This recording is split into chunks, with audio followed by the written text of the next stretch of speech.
Hồi hộp quá. Việt Nam ơi, Việt Nam chiến thắng.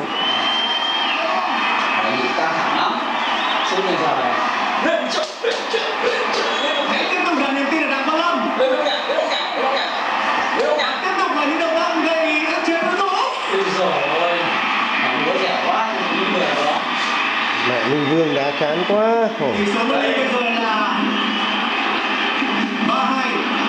Tỷ bóng của chúng ta vẫn đang có ưu thế. Còn quả nữa. Còn quả nữa đúng không nhỉ? Con quả nữa.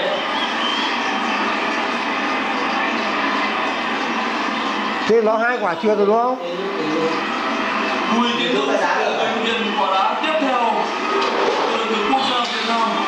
Quả này vào là mình ăn nữa đúng không? Là vào luôn, nếu đá ăn vào luôn. Cái này đúng một năm Bùi Tiến Dũng đã là người hiện quả đá quyết định. Mạnh.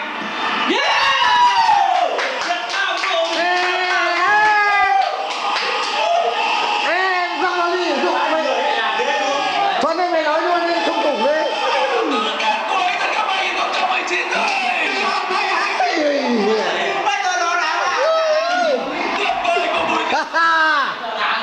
Việt Nam tuyệt vời.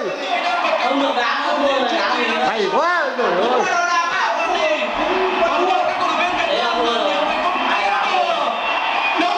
Đúng là hạnh phúc vô bờ.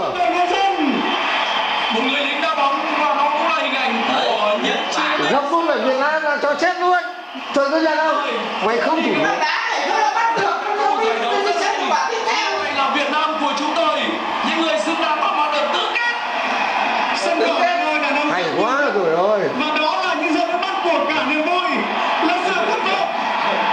Chưa bao giờ chúng ta thấy được một hình ảnh Chưa bao giờ ra vui như là. từ phía